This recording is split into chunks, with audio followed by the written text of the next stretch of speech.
You're listening to The Thai Pod, hosted by your friendly neighborhood PhD. Well, hi everyone. It's another episode of The Thai Pod, and my name is Ty Martin. I'm your friendly neighborhood PhD, and I'm joined today by Kathleen, who is a licensed social worker, and she lives with cerebral palsy. And we're just going to have a organic back and forth conversation and talk a little bit about her story and experiences, and I hope you all enjoy. So Kathleen, I wanted to give you a minute. If you can just kind of start out and share a little bit about, your story and background, and then we'll go from there. Sure. Um, like Ty mentioned, my name is Kathleen Downs. I am almost 32 years old. I'm a licensed social worker by training. I'm also a board certified patient advocate, and I was born with quadriplegic cerebral palsy. I grew up and live in the suburban New York area, and um, I'm particularly interested in health policy and long-term care policy, particularly how all of our social services systems intersect to serve or not serve people with disabilities in the American policy landscape. Right. Well, there's so much in that space. I know that, is something that needs to be changed, and there's so many of us working, to improve many of the services and policies I think that are in place. Did you, how did you get into social work initially? Was it something you always kind of wanted, or did you just find your way later to that space? So, from a young age, it became clear to me that I was going to have to understand social welfare policy pretty well in order to keep myself alive, but I also felt that I could use my knowledge to help other people as well. Especially because I think we have a real lack of native perspective, so to speak, in these fields.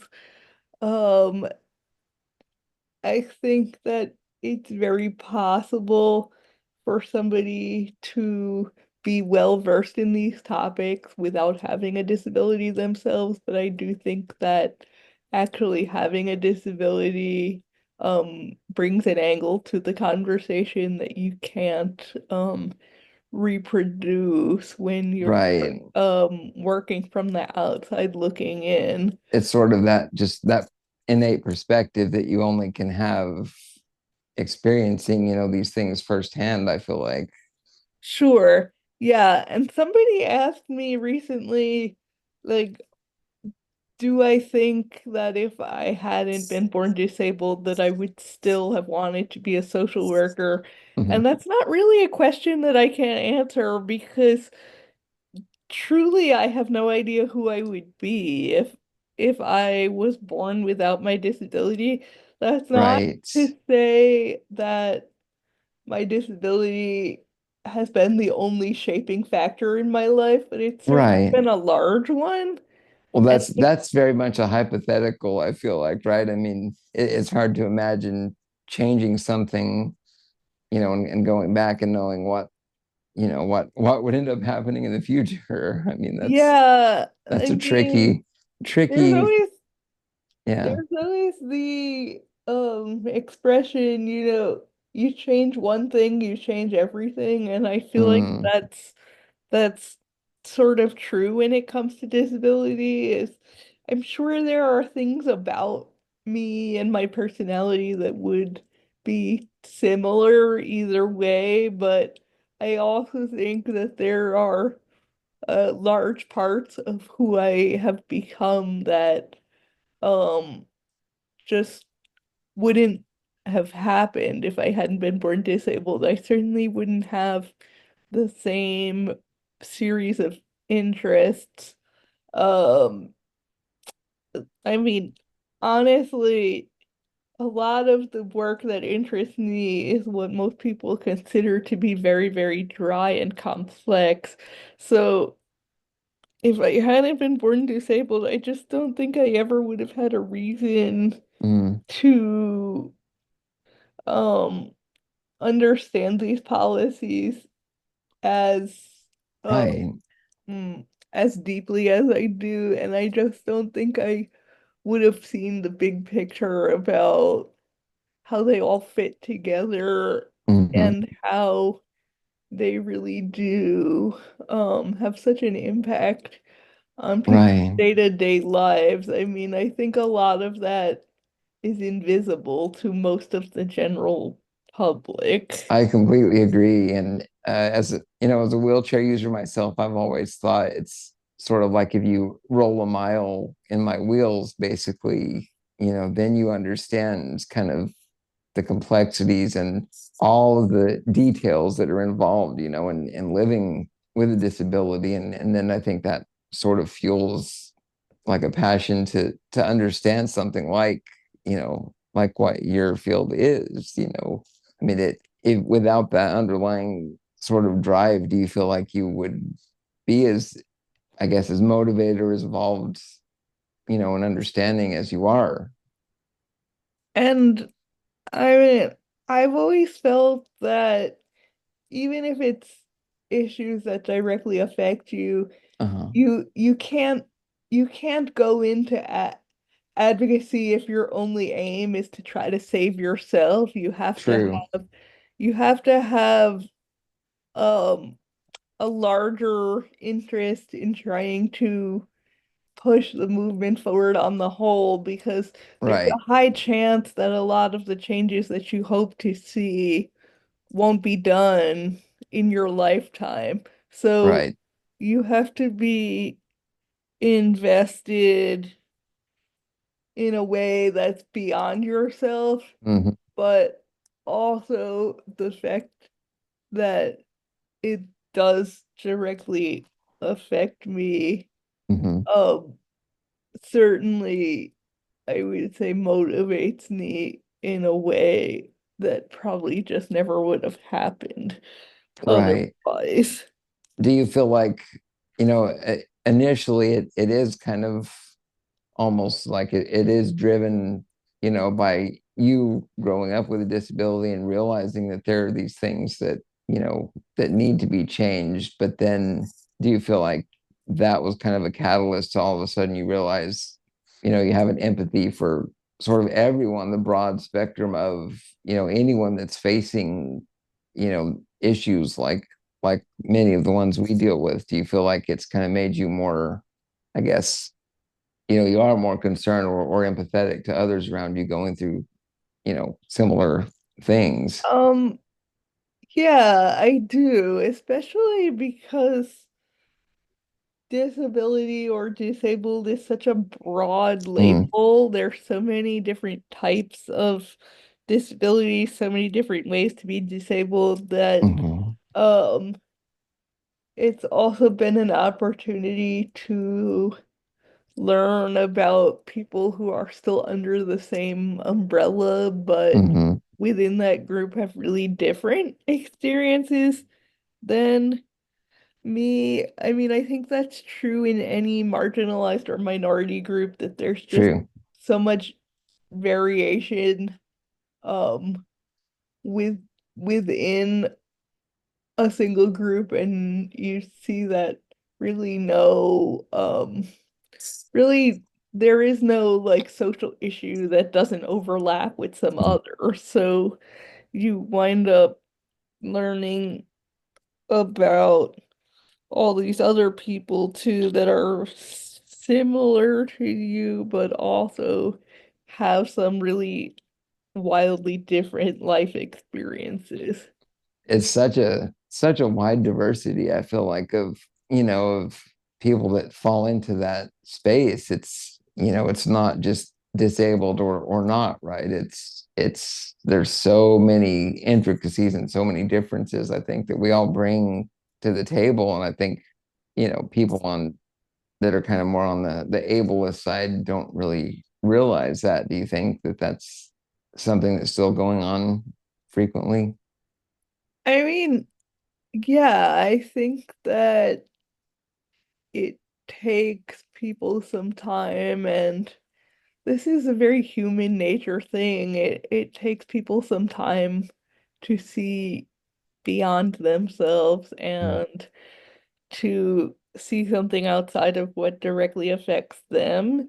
Um, and I think sometimes that can be an issue in the disabled community is we all like split off into these factions mm, and it gets kind of like, tribalism and we mm. forget that we need to work together, or we get so focused on like, oh, we don't want non-disabled people to discriminate against us or be cruel to us that we sometimes don't even realize that maybe we're discriminating against each other and being cruel Right, to each other. And I don't think we have a lot of good models in the media or anywhere about um how people with disabilities should treat each other. There's just sort of this resounding message like do whatever you can to fit in with the non-disabled people and if that requires you to um laterally bully or throw your disabled comrades to the side of the road, so to speak, then mm, so be it. And I've always felt like how can we expect people without disabilities to treat us with any respect if we don't know how to treat each other with respect? right, right. That I think that makes so much sense, and it seems at times that it's so, like you said, almost like a tribalistic feel to it. So often I think that you have certain groups only focused on Uh, improving. I you also know think there's a lot of pressure that, of course, stems from ableism. There's a lot of yeah, pressure to prove that, like, oh, I can fit in with the non-disabled people, right. and the people who are seen as the most successful are the people who can sort of meld themselves most Mm, seamlessly with non-disabled people. So in any right. way, we're just like You're just sort of trying to fit into that group without really.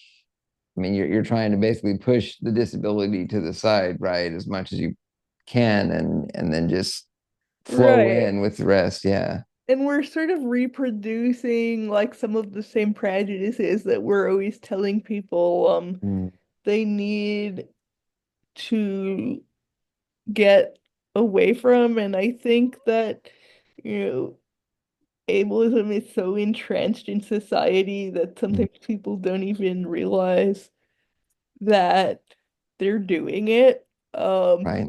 I also think a lot of pressure comes down from, parents and disability professionals and teachers and paras and whoever else that like you are successful and you have made it as a disabled person if you can like, oh look, all of her friends don't have disabilities and oh look, she can do this that the non-disabled people are doing, and it's like we wind up Yeah. giving all the accolades and all the platform to people who can essentially act the most like a Mm, non-disabled person, and it just winds up being kind of ironic in the end. Uh, right. And I mean, it's part of the actual problem instead of finding a way to improve or tear down those barriers that are so entrenched. I feel like in society. and I think it sometimes even stems from a good place. It often stems from desire for inclusion, but I think sometimes what winds up happening is we extend inclusion to people who can already mimic what non-disabled people are doing, and we we offer the most opportunities for inclusion to people that already have the the easiest time Mhm. fitting into that framework. And it's like, what if you can't? Because there no amount of changing your attitude or being positive or whatever is going to undo some things that are just just hard to get around. There's some Mhm. people like myself that are never going to be able to fully physically care for themselves. There's some Mhm. people that are never going to learn to drive.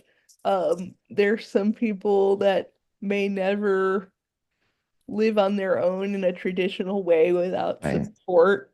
And I think sometimes we unintentionally push those people to the back when we Right. should be asking ourselves, like, how do we actually include everyone and not just include the people that are already a lot Right. like us?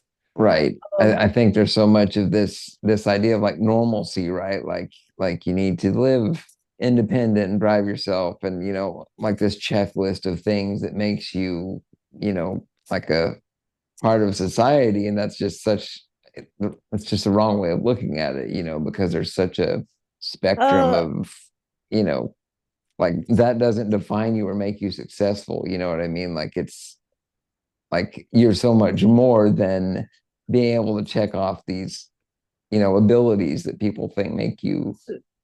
Right, and even within our own community, I feel like the people that are the most exalted and admired and accepted are the ones Uh-huh. that can, you know, work full time, live on their own Right. without they help, they've overcome all of the they disability to have the take normal. care of all their own physical needs, make as Right. much money as able-bodied people are making, and it's like Right. there's always gonna be people who can't check all of those boxes, and I think that And should that's not a be bad thing. I mean, okay. that's right.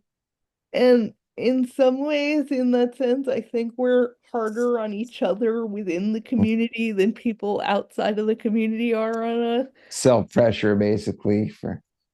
Yeah, and I think it happens in other marginalized groups too, because Right. I think there's just this almost subconscious tendency to reproduce a lot of the same rules within your Right. own group. To meet the standard, so to speak, almost.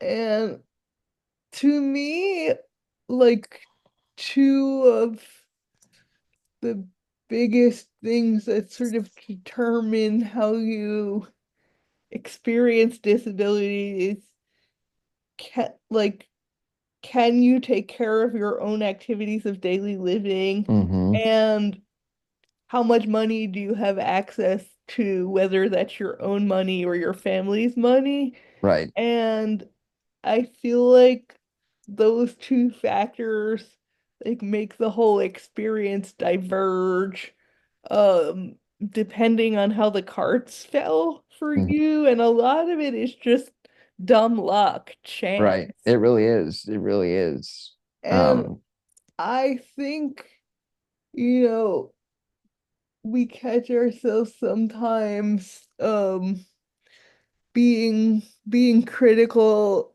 of people who have difficulty saying that they are proud to be disabled all the time, or that they, never feel sad about their disability, but mm, it's a lot easier to feel proud all the time and feel at peace all the time when you can care for yourself, so and have the relative freedom that comes with that, and when you have enough money to pay for the often very expensive equipment and supports that make your quality of life what it is.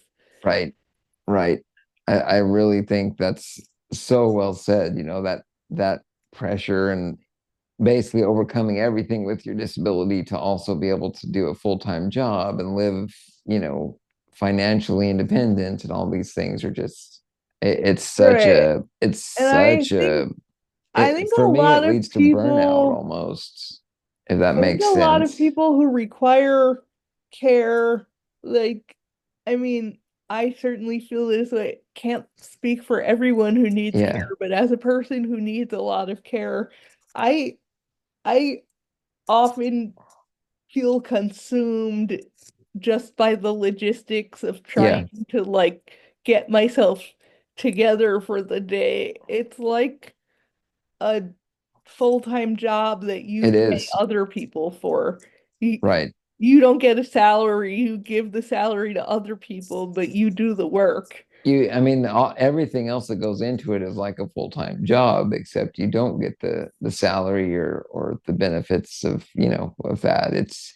I think about when the pandemic started, I went from, needing care and driving to get me to, my job, but then all of a sudden I was home all the time, and so I assumed that I could just double my work and production, you know what I mean? And like I would all of a sudden be on an even footing with everyone else, that's employed that's non-disabled. So, I really I feel that too, that that pressure to succeed, based on what the definition of success is, from Yeah, and I think you've touched on something interesting that, like, so the social model says that disability is created by the environment and by things that weren't designed for us, which I think it is to an extent, but I don't think the social model in isolation tells the whole story because if my environment were perfect and nobody was ableist towards me ever and everything was very accessible, there are still things about me medically and there are Mhm, still aspects of my body that would still um mm, challenge me even in a perfectly accessible society. mhm, So I think it's not really an either or situation. There's a mhm, lot of, animosity towards the medical model and pressure to move away from it.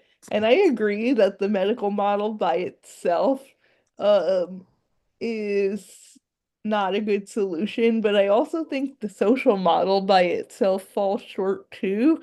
I think it's always a little bit of both. yeah, yeah, that makes total sense. That the you mentioned the model, so there's medical and then social. How is that part of, your training and background, was like something you learned about going through these different models that, impact sort of. Um, that we didn't really talk too much about it in social work because Uh-huh. sadly we don't really cover a lot of disability material in social work, even though we should. Really?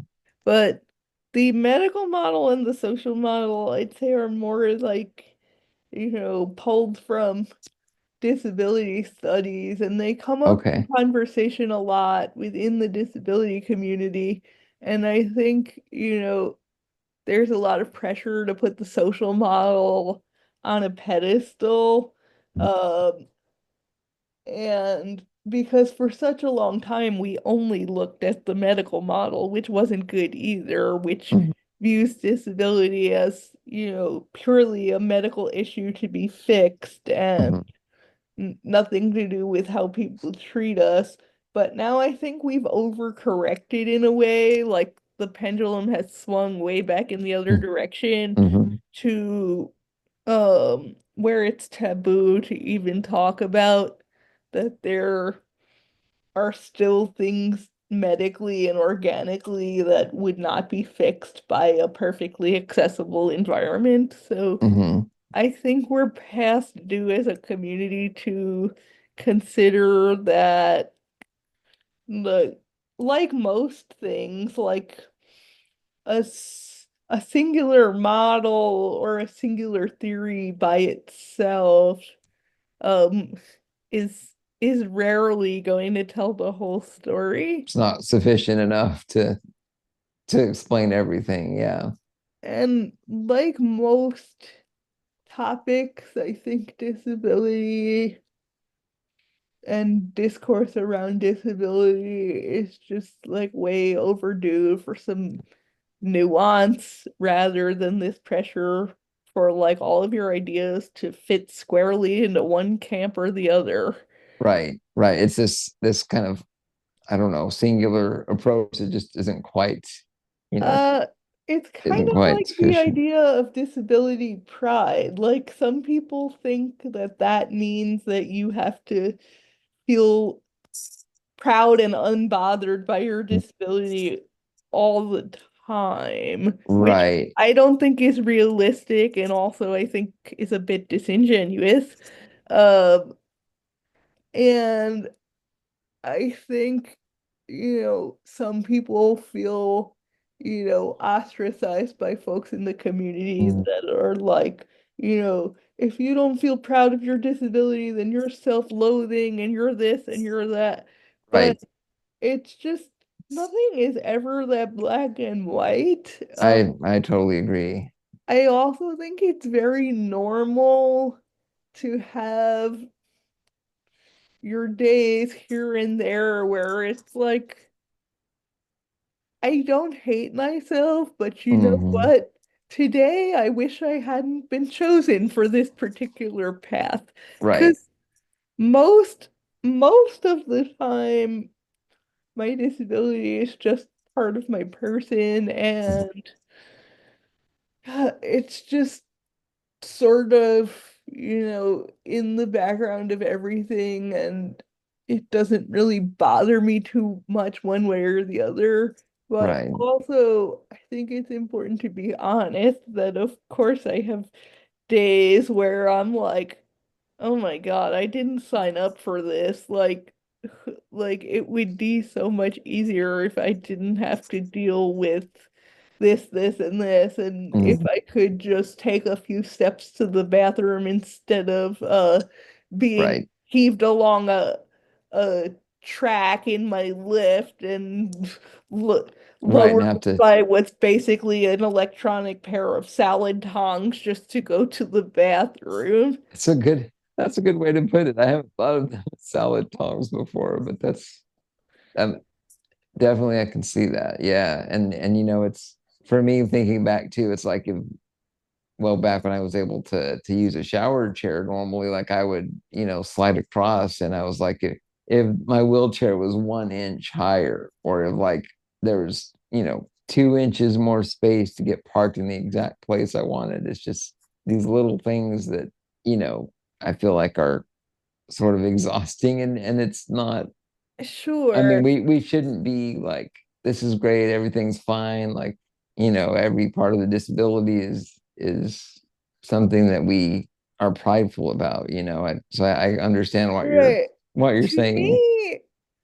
me, it doesn't mean that you have to feel happy or proud every day Right. or about every aspect of your disability or your diagnosis. To Mm. me, it means that you understand that it doesn't make you inferior to other True. people. Exactly. And Um, like we're all, still human beings and I mean, no human beings are happy with everything all the time in their situation, regardless if they're, non-disabled or otherwise, I feel like. So, you know, I think that's a connection that's kind of lost, I think. I I also think because the non-disabled world has so little experience actually engaging with people with disabilities, that they have very black and white thinking as well, and they think that if a person has some bad days regarding their disability, it must mean that they hate themselves and their lives Mhm. are entirely miserable. Right. And I think that too is why sometimes there's this hesitation within the disability community to be honest about some of your grief and some of your frustration um with your circumstances because you're afraid if you bring it up that somebody who's non-disabled will twist it and take it to mean like, oh, Mm, that means she hates herself and that she'd rather be dead than be disabled. right. I think, that's where that pressure comes from too, because most non-disabled people, their experience with us is very limited to some like very, very poor basic media images. Mhm. And that's why I stand by it does matter if media portrayals are bad because for some people, that's all they have to go on if they haven't been lucky enough to meet a real person who they can talk to. Right, absolutely. I think that makes sense. What do you think is the best approach or way to sort of fight that or to, improve sort of that public awareness and understanding? Because I know there's such an effort of many of us to establish a social media following, and try to spread information that way. But what do you think Um, is the most critical, thing that we need to do on on that? I mean, I think it's multifaceted, but I think one thing that's really important is, you know, putting out all kinds of, you know, well done first hand perspectives about all different aspects of being disabled, so much so that there's there's so many portrayals that you can't possibly think that one of them tells the whole story or Mm, represents everyone. Like, for example, there are so many characters in media that are white that you would never watch one movie with a white dude in it and say, well, now I think I know everything about white guys, and that white guy that I saw in X movie did this, so that must be how they act. We don't draw those types of conclusions because there are so many options of who to look at and who to listen to. I yeah, think we need to get there, like that disability in media is just so common and so present that you can't possibly feel like you can draw a conclusion about the entire group from watching or reading one thing. right, right. It's just assuming everything from one example, and I even think that, two people with the same diagnosis, like if say you grow up or you're around somebody that has a diagnosis and you meet someone else that has the same thing, that doesn't mean every single aspect of that person as far as, the disability progression, who they are, how they act. Like, I mean, that doesn't define And everyone. I also don't think that the crappy media portrayals would do such damage if there were more disabled actors, characters in media, because the reason that those bad portrayals do so much damage is that there's maybe one well-known piece about disability Mm, every 5 years or so. If there were so many that those really terrible portrayals were just a teeny tiny little blip that people hardly noticed, it wouldn't matter that much. But because, you know, corny, poorly acted movie is maybe the only time that we've talked about disability in the last 5 years, and the mhm. only time that we will, as a collective group, talk about it for another 5 years. Right. That's how we wind up in these situations where people take that um single story and they think that it can be extrapolated to everyone Like it's in the the group. narrative for all cases in that space, right? Yeah.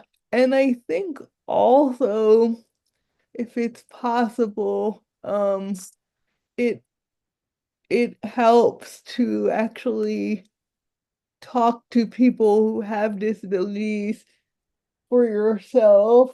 I'm not saying it's our responsibility to be mobile education units for whatever Mhm. random feels like talking to us, but I mean Right. like in an organic way, people with disabilities are everywhere. So I think that if more people actually made a sincere effort to engage with us, um, things could be very different. And even within the disability community on social media, I see a lot of people say, like, why are you asking us these questions? Google is free. And Mm. like, I get that to an extent that we're not obligated to answer everybody's, question that they have or every inquiry that they're thinking about. But Right. at the same time, I don't quite agree with that approach because, I mean, we all know Google. Not everything you see on Google is accurate or the type of information you want people to be applying to your experience. Very true. So, me personally, I would rather have people come talk to me than feel like they need to just hole up and look on Google because if people just went based on Google, a lot of the conclusions that they would draw about me or draw about people like me are not really the takeaways that I would Not want. remotely accurate to who you are or what your experience is. It's uh it's kind of like diagnosing medical things, without seeing a doctor, or I mean it's even more extreme than that, I feel like in some ways, but it's just, you And just can't really grasp. I mean, there's that human element too that you just can't right. get from reading pages of, yeah, Because there are things that I have felt curious about too, about other people's experiences, that it's like, yeah, I could Google it, but I don't want to hear what Google thinks. I want to hear what you think. exactly. And I feel like, and I don't know if you feel this way, but with the technology, even though it's not perfect, that we have to reach out and connect, sort of like these types of discussions, do you feel like that's kind of at least a start to, sort of, Um, I I do, yeah, because ideally with a project like what you're doing is mhm, that you would be talking to people across the whole spectrum of experience, and hopefully, ideally, people would not just listen to one episode of something like this and true. think that they now know everything. Or even Um, one person, having these discussions. I mean, there's so many, amazing podcasts that I have taken inspiration from, like and that. that's why I get frustrated sometimes with the larger media that when they write articles or make uh movies about disability or look for a soundbite or an interview, mm, they tend to just re-interview the same four or five disabled people that are right, already really well known. And to me, that's just sloppy journalism and lazy journalism mm, because it's like there's probably about 1 billion people with disabilities on the planet.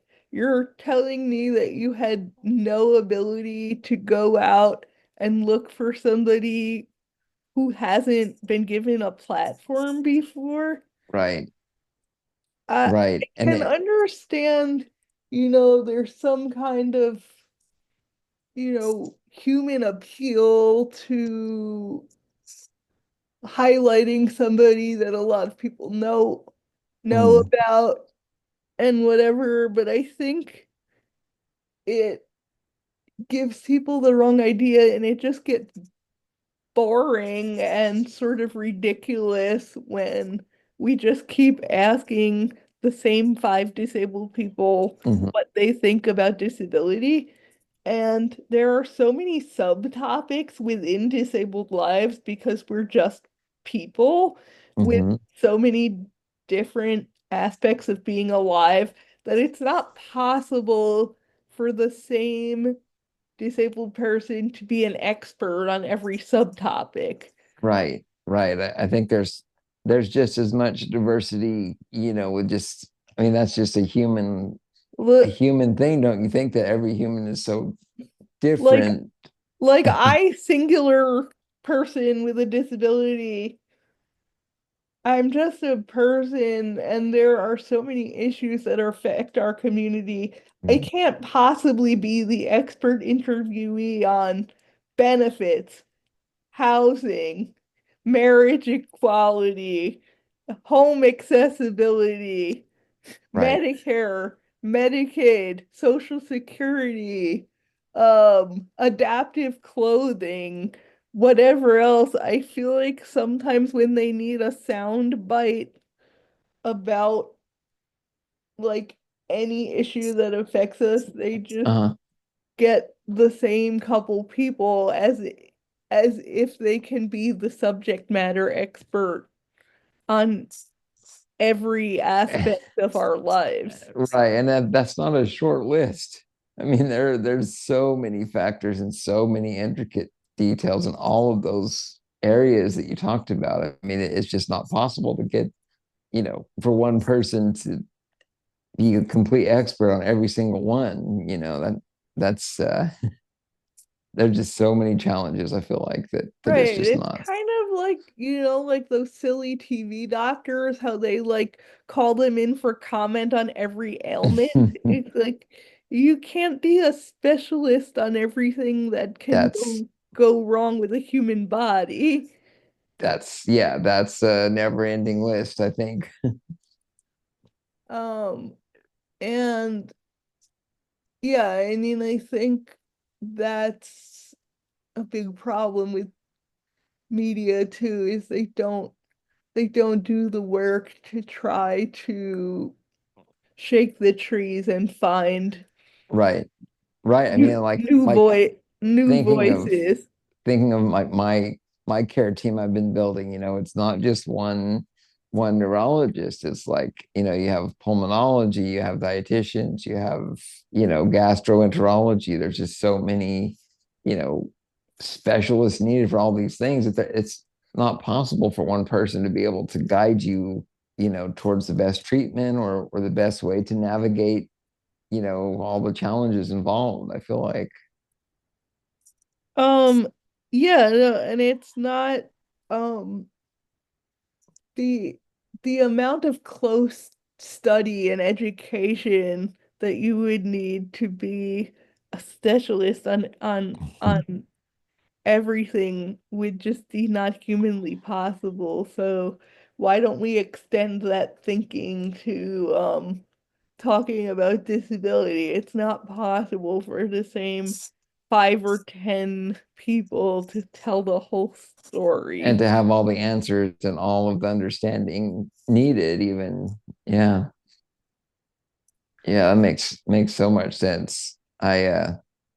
That's wow, there's so many factors I feel like involved. But um I did want to sort of shift a little bit, talk, kind of about some of your interests, things that you're involved with, outside of disability, things that are, you know, hobbies, anything you really want to talk about that's, part of your day Um, to day.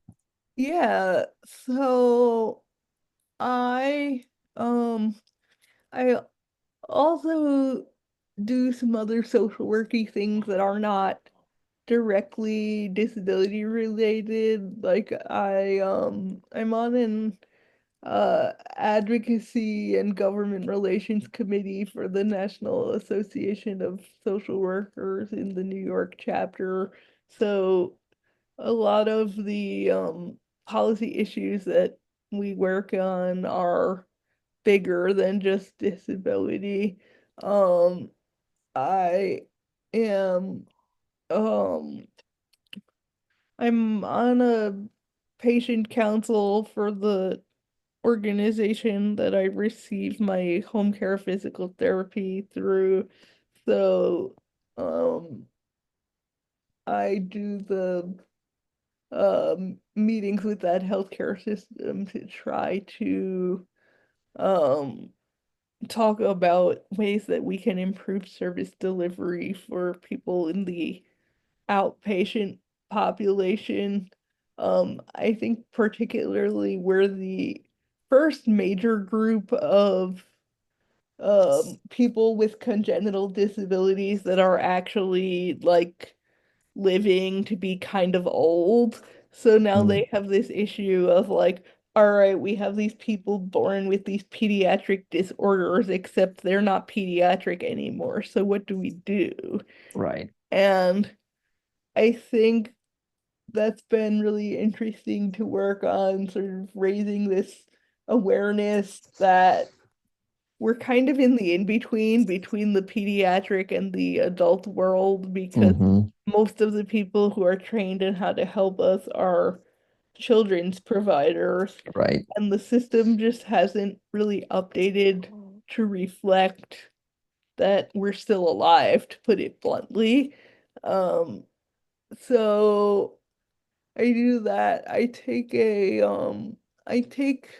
some computer courses right now. I am uh taking a class about Canva, so learning how to do all different types of presentations and Mm. social media things through Canva. It's kind of bringing me back to my childhood a little bit in that it feels like an updated version of Print Shop, Exactly. except you can do a whole lot more than we could do on Print Shop in the 90s. I keep thinking about, what I could have done with it even 10, 15 years ago when I was, first starting out in college. I'm just like, man, if I could have had that one feature, where you can use Canva to create a presentation. Yeah, Oh, yeah, even the educational technology has come such a long way, even in the last 5 years or so. mhm, Um, I read a lot of books. Some combination of reading them and listening to them, but I personally don't know why it's even a debate if an audiobook is a real book or not. You're mm, still absorbing the information, so I don't know why we keep entertaining this debate because it just seems silly to me. You still read the book whether you listened to exactly. it or you held it in your hand. Yeah, I've So, been like, why is that a debatable topic, really? Because so So I usually read, somewhere between 40 and 50 books a year, and mhm, I finally started to keep track of them, and it's been really fun to, you know, try all different authors and all different types of yeah. books. And I find the I delivery fascinating too in the audiobooks, right? Like the depending on who's reading and how it's delivered. And it's it really makes it interesting to, just the diversity of styles, I think, with audiobooks. and I actually quite like a lot of nonfiction, but I've been trying to balance it out with reading some fiction too, some fluffy Mhm. stuff, because too much nonfiction back to back can be a little bit like your eyeballs start melting after a while. Right. You need a break just to escape for a little bit. I'm definitely a bit of a news and current events junkie, but we certainly are in a very difficult timeline politically at the moment, so I've been trying to pace myself certainly Mm, with mhm. uh you know being a news junkie and trying to, you know, I don't want to ignore everything and be an irresponsible, unengaged Mm, citizen, but mhm. at the same time, you can't um get worked up or have your entire day ruined by every little breaking news banner, or you would just lose your mind. Right. Right. I totally understand that. But And I um I like um sometimes going to concerts. I mean, we all know that the accessible seating scene for popular concerts can be a real challenge, and I think I speak for all wheelchair users when I'd say we would like to have a word with Ticketmaster oh with yes, respect to the concert scene. many, many words. But I do enjoy going to concerts when I can. Um, I'm a big Swiftie, so I have fully leaned into my Taylor Swift obsession. Hmm. Um, because uh I I I figure if something brings you joy, go with it. And that's why I really don't care to entertain people's thoughts that like, oh, that's cheesy, or oh, I don't like her, or I think she writes too much about her boyfriends. Okay, you can think that, but it brings me But joy. that doesn't So impact the way you feel about, so you yeah, know what? I'm just going to continue doing something that I enjoy. I also think absolutely. it's interesting culturally how worked up people seem to get about like a bunch of women having fun. Like if it makes people excited to see Taylor Swift's outfit for 2.5 seconds during a football game, you I, know what? Just let them have their 2.5 seconds, and you don't have to be excited about it, and you can right. go back to watching your football. Um, and it's just like, I People don't are looking know. for things to just find I confrontation, I think. I don't know why people have a hard time like letting other people be happy and have fun with something, Right. because even if somebody else has an interest that's totally different than mine, like I love seeing people geek out about things Yeah. that are fun Well, and I just think fun that for like, them. just a few minutes of like these little things that bring you joy or happiness like that. Like, I just don't think that should be a problem or negative or something for people to, to have a problem with. Right. Yeah. And sometimes you do things that other people in your life enjoy, even if it's not your special interest, Mm, because it should make you happy to see them being excited about whatever their thing mm, is. exactly. So, did you get the chance or opportunity to go to any of the live concerts on the current eras tour that just ended? Sure did. Yeah. Yeah.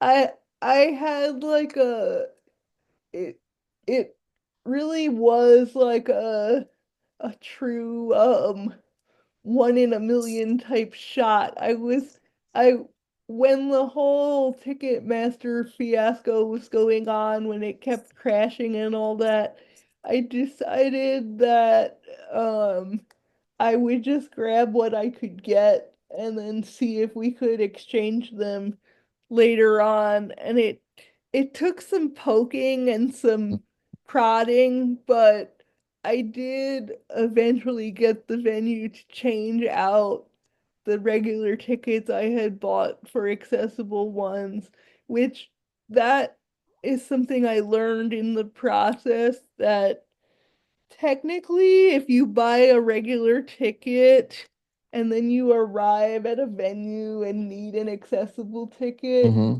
like legally they are obligated to make the exchange for you. Really? Yes. The only thing that gets a little bit dicey is they are legally obligated to make the exchange provided that something is available. So it's still trickier for us in that there's no way to guarantee Mhm. when you get there that something is going to be available.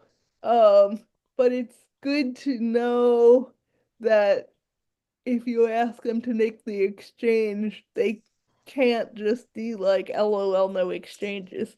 Right, and turn you Um, away instantly. Yeah. right.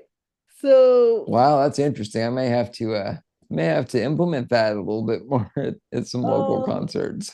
So yeah, that's why I had to argue with them a little bit to get them exchanged beforehand because I was Mm, like, I don't want to ask someone to drive me all the way to New Jersey and then have them right. be like, "Ooh, we would love to exchange them, but there's no space." But something that was interesting is when my sister and I did get to the concert, the Eras Tour, there were actually large swaths of the ADA sections that were unoccupied, and that made me kind of Really? mad because um they made it real difficult for me to make this ticket exchange, and they kept Hmm. saying like, "We'll do what we can, but everything is sold out." While you're seeing these wide And then when open, we got there, I know I'm walking right into a Taylor Swift pun, but there were like these big blank spaces in a well lot of said. the wheelchair seats, and I was like, well, this just proves my point that I don't think Ticketmaster or any of these venues do a good job of No, like telling you what's actually available. And then because of the way Ticketmaster is set up, when you flip the little accessible button and it yep, says nothing is available, it's hard to know, is nothing actually available? Or did they just forget to make accessible seats that's what I'm part saying. of the pre-sale? Yeah, Because I had something like that with a I was trying to get Pearl Jam tickets, it was the early release day, and like within 10 minutes, all the accessible, seats were completely gone. And I was just like, there's no way that there's, because not that I have also had situations where Ticketmaster has said, "Oh, wheelchair seats are not part of the pre-sale." right. That's also illegal. Uh, Exactly. which I think they know, but then you get into this weird space of like, is there actually nothing available? Did did they accidentally leave us out of the pre-sale? Did they on Right. purpose leave us out of the pre-sale? Or just someone forgetting or not realizing Uh, they needed to set that up. Or are they just not aware of all of these spaces that are actually e- empty, still available? Right. Um, and I think they also need to maybe consider like splitting accessible seating into like subtypes because I am well aware that not every disability is visible or that everyone has a Mm-hmm. wheelchair, but it's just fact that your options are a lot more limited when you actually literally cannot stand up at all or sit in a regular seat. Right. So I think maybe there's something to be said for, do we need a larger set aside for people who actually literally can't stand up at all? Right, right. Because, And especially make sure that, when other people are standing up, that it doesn't like block our view of the stage. I mean, that's right, yeah, I think I think also something to consider, I've seen this work well at some venues, is I think it helps a lot when the chairs are not bolted to the ground true. so that way something can be made into an accessible seat. And Hmm. because a lot of the excuse that's often used is like, oh well, we can't put aside that many accessible seats because what if nobody with a disability winds up needing it? There's an easy fix to that. You can just make Make the chairs movable. make larger areas have removable chairs so that way if somebody who's non-ambulatory buys the ticket, they can use it. If if somebody who is ambulatory buys the ticket, they can also use it. And then if stuff is still left and nobody with any type of disability has claimed it, then a typical person can just sit in a folding chair. Right, Um, right. I've had similar issues with like, you know, baseball stadiums too, because that's something else that I like to do. Like I've been going to the Mets games since I was a kid, but as I've lost more of my mobility and like I really can't sit in a regular chair anymore, there's like really limited seating at most of these venues for people who actually can't sit elsewhere besides a wheelchair. And a lot of the seating is not removable, or at least when you're purchasing the tickets, they don't make it clear at the ticket office or on the website if the chair is removable or not. And I feel like that's information that should be out there.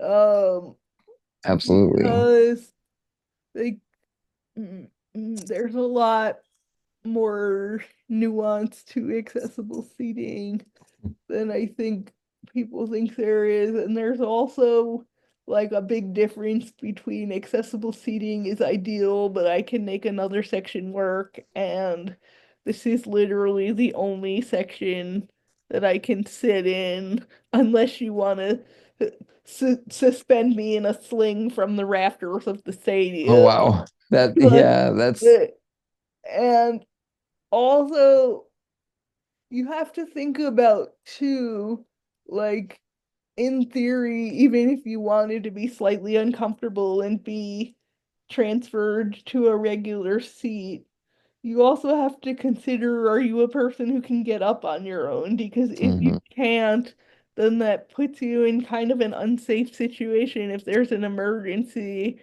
because if everybody's running for the hills Oh to wow. get out of Right. somewhere and then someone has to come carry you and you have to figure out where the usher put the wheelchair, then that's that's I think other than being uncomfortable, that's the larger reason why I really don't transfer out of the chair anymore, is it would just be too hard to get up.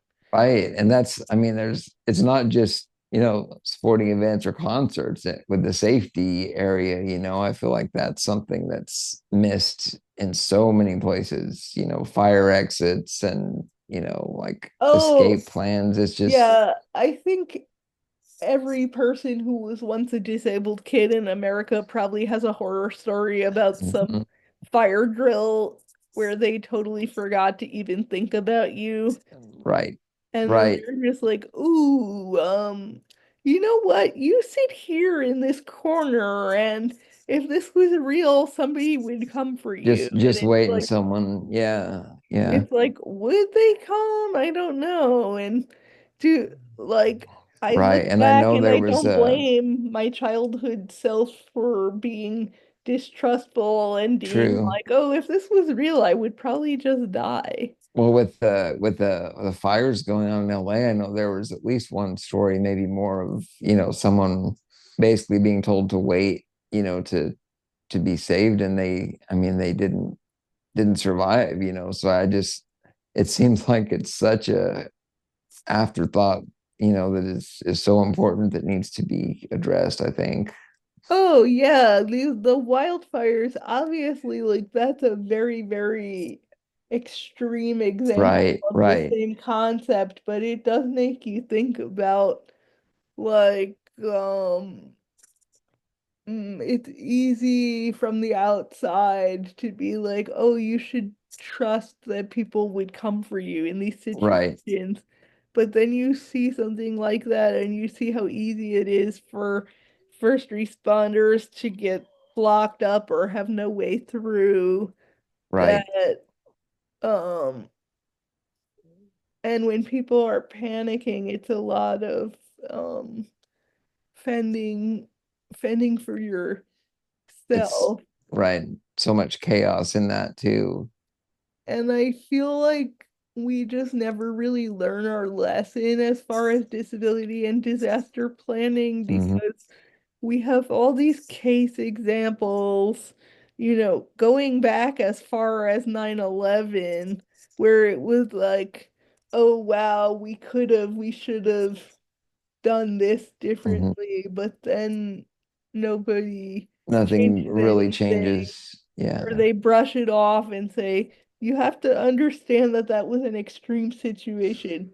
Okay, extreme situations happen. I don't think And that, it's not one or two and then they're gone. I mean, there's just eventually going to be another one somewhere. And that, I mean, it's right. yeah, And I also think it's easy for someone who doesn't have a disability to be like, oh, you have to understand this was extreme. yeah. They were under a lot of pressure. And it's like, I, Well, that's why it needs to be addressed when there's not the pressure, and mm, then correct. Because I yeah, don't think that most people would not be like, okay, it's fine. I volunteer to be the person who gets left behind. right. Exactly. Yeah, yeah. It's just, that's just a whole other factor that needs to be, you know, constantly, I feel like, talked about and discussed and, try to find a way to, you know, improve it somehow. It's just Uh, I just, even though disability is so common, I feel like in so many ways we're still like on the periphery of so many people's lives and that outlier, so right? many people's thoughts. Like this is a small potatoes example, but going back to like a concert type thing, Mhm. like one of my old caregivers took me the other day to it was it was sort of like a laser light show set to music, and it was Taylor Swift themed. Oh, And nice. the only wheelchair seating was all the way in the very, very back. And they were like handing out friendship bracelets and all these little doodads and things to the other sections that like it never made its way back to us. And it was kind of like, art mirrors life, like, oh, no friendship bracelet for you. And Yeah. it Oh was a little man. bit funny, but also not that, like, Right. even for things that are fairly trivial, There's still this um, exclusion going there's on. always this expectation that we should just be okay with being a little bit left out. And if we're not okay with it, then we're impatient. And we're making a big deal out of We're nothing. And impatient, we're rude, we're petty. right, We right.